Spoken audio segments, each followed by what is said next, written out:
Welcome to Terrifying Tales, the channel dedicated to bringing you original horror stories.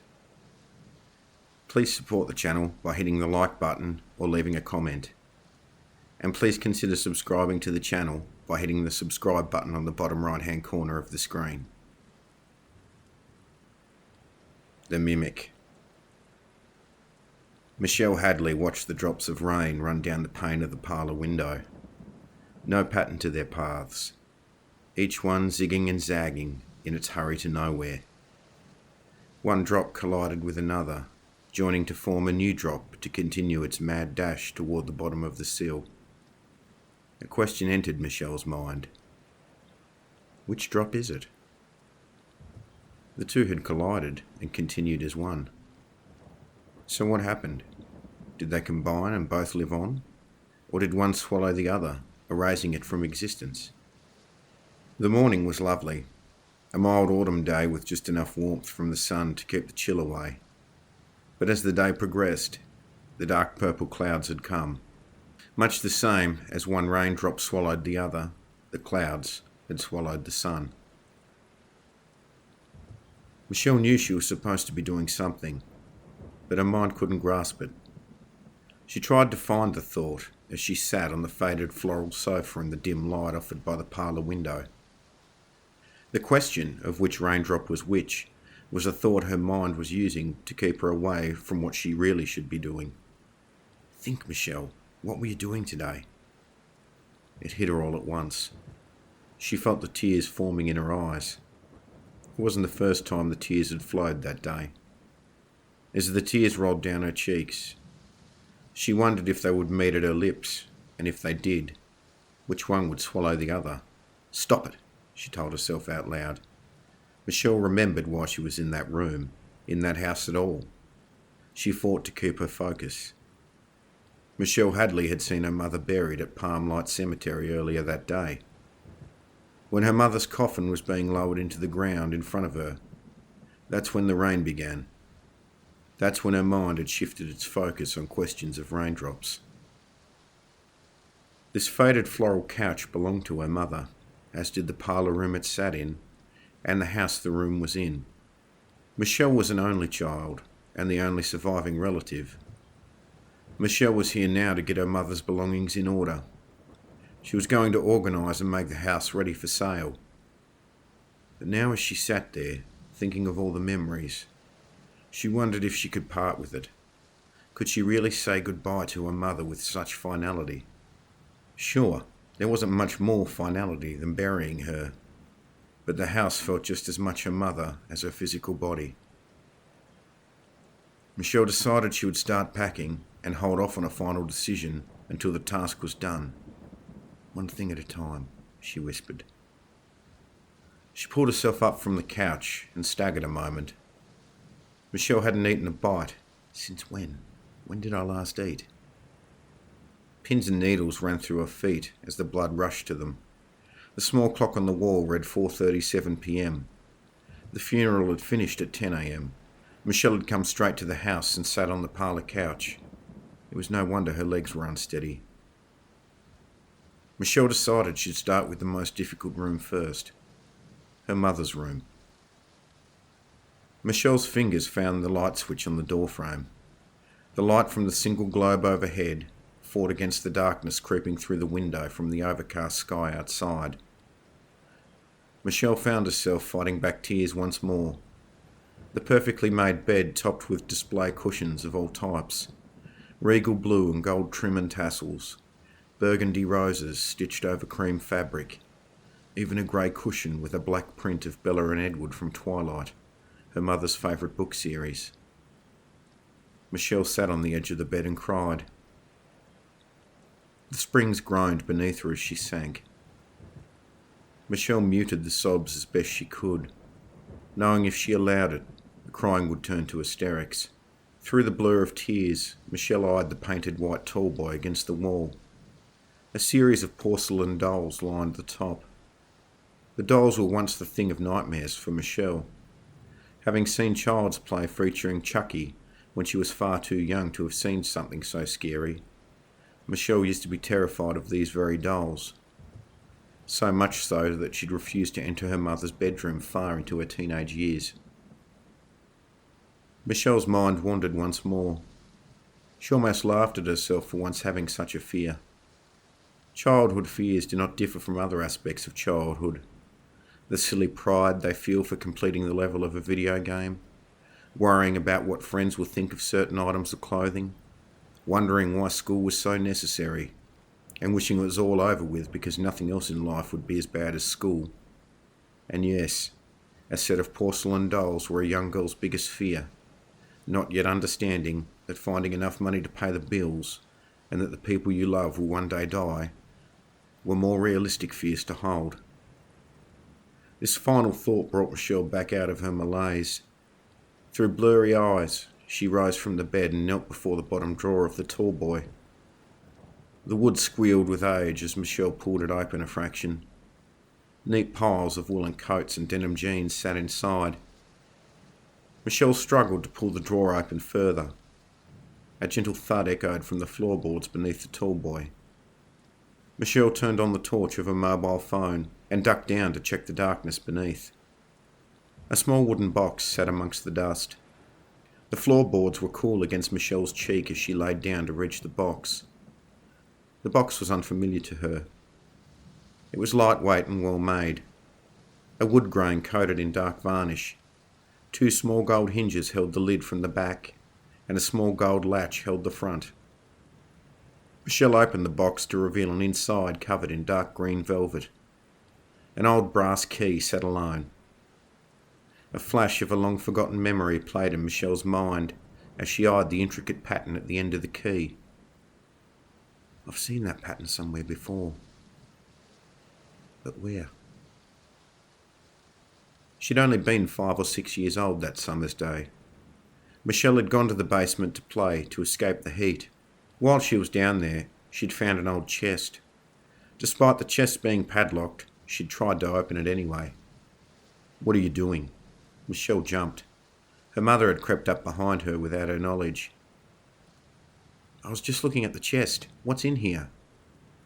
Michelle would never forget the look on her mother's face. A look that fit somewhere equal parts between terror and rage. Get away from the chest, Michelle. You must never open it. Do you understand? Dumbfounded, Michelle could only nod to her mother. Her mother's face smiled, but even at that age, Michelle knew the smile wasn't right. Forced somehow. Come on, we'll go up to the kitchen and bake some cookies. Michelle hadn't thought about that day in a very long time, but the key in her hand now reminded her. The pattern on the key was the same pattern on the padlock of the chest in the basement. Michelle set her phone down on the counter by the basement door. She couldn't even remember leaving her mother's bedroom, but now she was here, with the key in her hand. The rain had settled into a thunderstorm outside. The low rumble gave the windows around the house a gentle shake in their frames. Another one of those childhood fears. A thunderstorm was likely to have you pull the bed covers over your head as a child. Now as she stood at the basement door, the storm barely registered. The hinges of the basement door groaned as Michelle pulled it open. A mouth of darkness stared back, swallowing all but the top few steps. A promise to swallow her too if she dare enter. Michelle's fingers fumbled at the door frame inside until she found the switch. The switch to the basement lights differed from the others.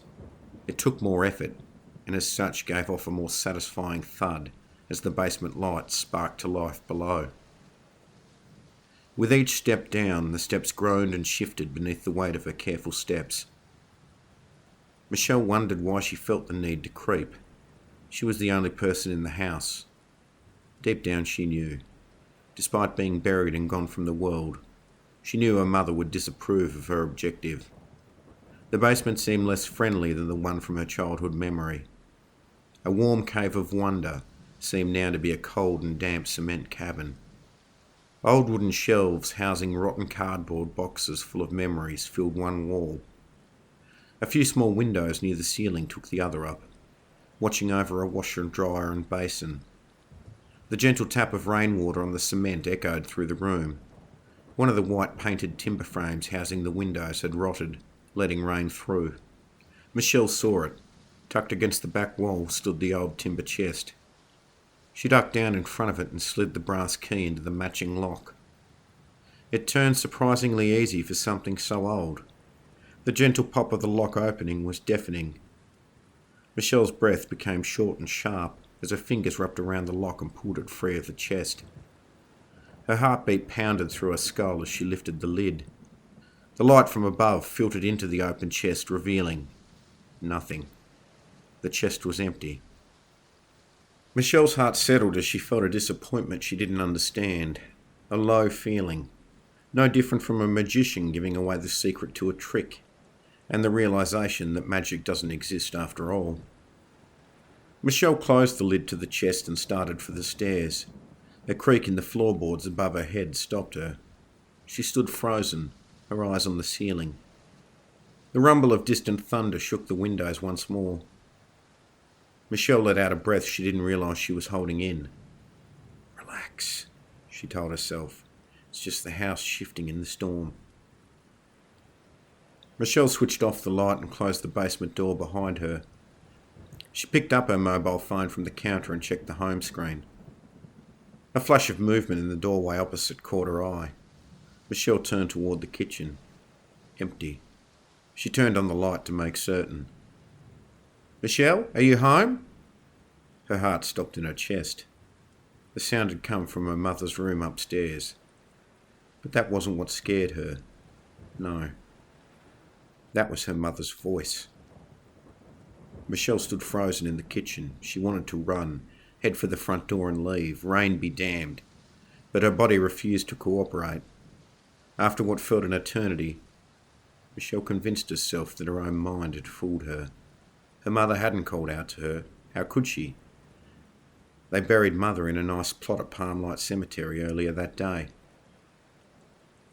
Michelle walked upstairs to the second floor and paused. Did I close the door to Mother's bedroom? Michelle didn't remember leaving her mother's room to walk downstairs. The door to the bedroom didn't differ from any other in the house. The hinges needed oil. A whine echoed as Michelle opened it. The sound grated like nails on a chalkboard. Michelle's legs almost gave way as her eyes found the shadow sitting at the edge of her mother's bed in the darkness. Her fingers fumbled with the light switch, taking 3, 4 turns to flick the light on. The shadow was gone. You're losing it, she whispered. Michelle looked at the clock on her phone. 7:13 p.m. It was still only early, but Michelle surmised that sleep after such an emotionally taxing day was what was needed. Michelle climbed on the bed in the spare room that had once been her bedroom without changing out of her clothes. She was asleep 2 minutes later. Michelle woke with a start. The thunderstorm had eased into steady rain. The gentle tap of the rain filled the room as it peppered the tile roof. There was an unfamiliar weight at the foot of the bed. Michelle let out a small scream as she saw the shadow sitting on the edge of the bed. It was watching her. No, it isn't. There's nothing there, she whispered. Michelle fumbled for a phone on the bedside table and flicked the torch on. She fanned the light toward the foot of the bed and let out a groan. Seated at the end of her bed was her mother. Only it wasn't her mother. The pale white skin stretched across her face. Her mouth curled into an exaggerated smile. But the smile didn't reach the rest of her face. Michelle noticed above the terrifying smile was the furrowed brow of a frown, housing jet-black eyes. Michelle lay frozen as whatever this creature was, pretending to be her mother, climbed up onto the bed and continued toward her. Run! Michelle's mind screamed. The body of this thing contorted and twisted as it crawled forward. The elbows bent at inhuman angles, twisting violently. It brought its face inches from Michelle's. The smile on its face never faltered. It only grew more terrifying as shadows from the torchlight danced across its face. This thing seemed to study Michelle. Michelle felt her heart thumping faster than a hummingbird's wings. The face of her mother melted away. Michelle's eyes grew wide as she now stared up at her own face, wearing the giant evil grin. Michelle tried to scream but found she couldn't. Terror closed her throat, allowing only a tiny squeak. As Michelle tried to struggle free, the smiling face descended toward her. As it touched Michelle's forehead with its own, Michelle felt herself melting away. As this took place, Michelle thought once more of the raindrops rolling down the windowsill. She wondered if they felt this same terror as the other drops absorbed them and swallowed them from existence. If you like what you heard, please like and share the video. And please subscribe to the channel. Remember, the dark plays tricks with our minds, but sometimes it isn't a trick. Sometimes there really is something there.